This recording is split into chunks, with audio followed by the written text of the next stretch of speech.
हत्या हो गई है। जितना हत्या करने का पाप लगता है उतना उस सास और ससुर, जेठ, देवर आदि उन लोभियों को लगता है जो किसी गरीब कन्या का पहले विवाह करके लाते हैं और फिर उसको लेन देन के मामले में टोंट कसते हैं। उनको बहुत बड़ा पाप लगता है। और पाप भी क्या लगती है उनपे? शिव हत्या लगती है। और शिव हत्या कभी मुचती नहीं है।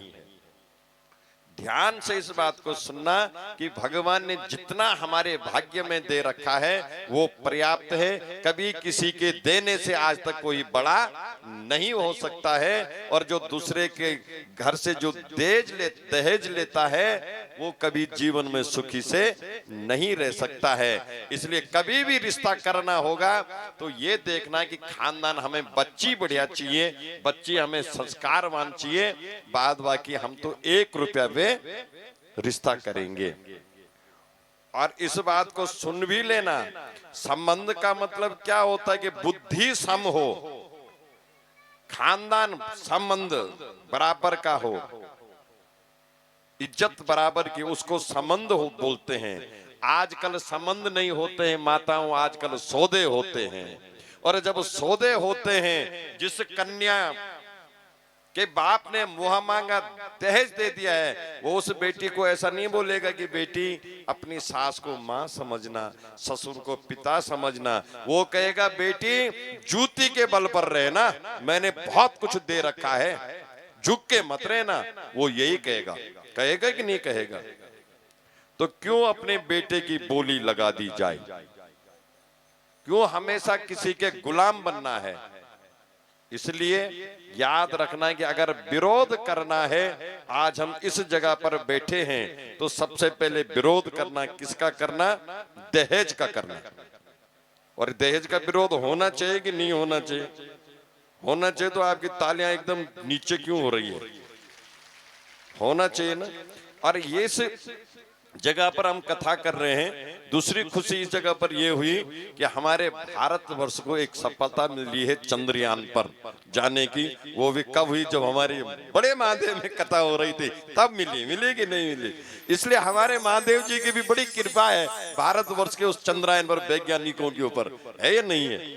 है ना?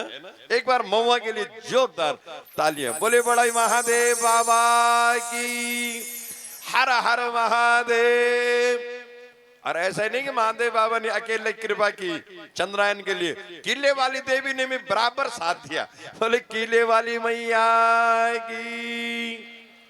तो बहुत अच्छा लगा कि हम इस जगह पर महुआ में कथा हो रही, सत्कर्म हो रहा। और हमारे भारतवर्ष को बहुत बड़ी उपलब्धि मिली कि चंद्रयान पर तिरंगा फहरा दिया। बहुत बड़ी उपलब्धि हुई। और हम ये बड़े महादेव बाबा और किले वाली देवी माँ की बड़ी कृपा समझ रहे हैं कि उस समय हम घर में नहीं बैठे थे, अभी तो हम भगवान की कथा सुन रहे थे। और हमारे वैज्ञानिक हमारे देश की ध्वजा लहरा रहे थे। उसमें हमारा भी सहयोग है। क्या है उसमें? हमारा भी सहयोग है। बोले शंकर भगवान की।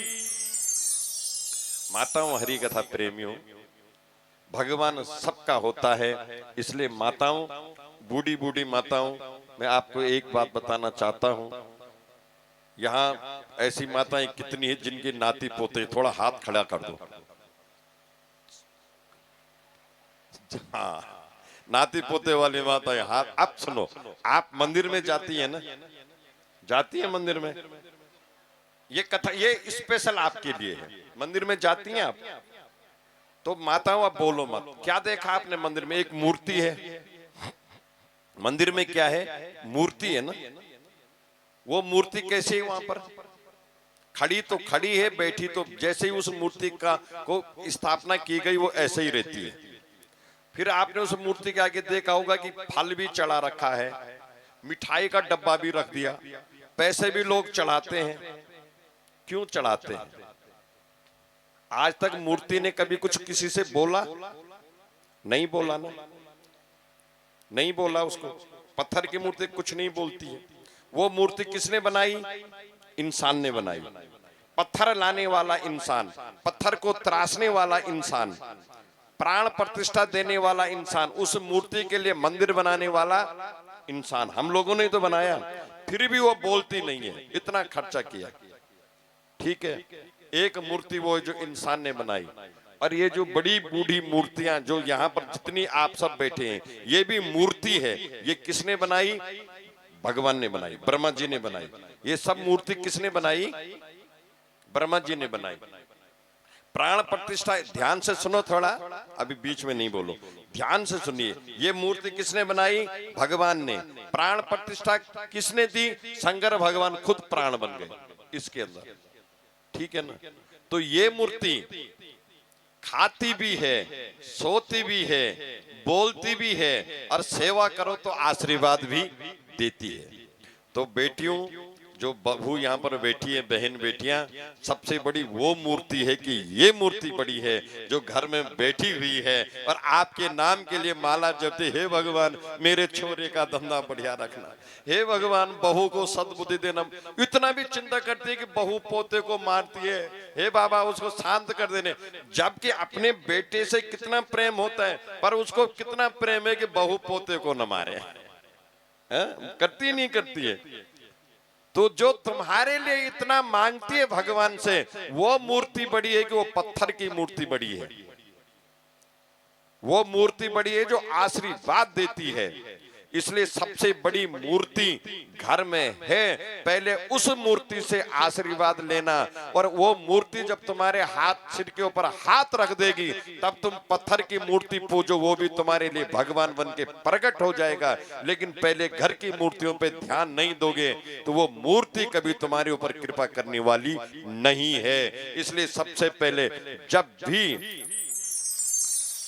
माताओं मंदिर जाना है, पहला आशीर्वाद अपने सास ससुर माता पिता जो घर में बैठे हैं उनसे आशीर्वाद लेना। और सास कह देगी कि सौभाग्यवती, दोनों हाथ से और देती है।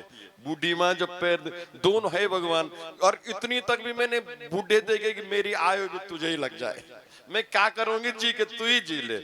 अरे इतना बड़ा आशीर्वाद देने वाले मूर्तियां जब घर में है, पहले उन मूर्तियों को खिलाओ, उन मूर्तियों से आशीर्वाद लो।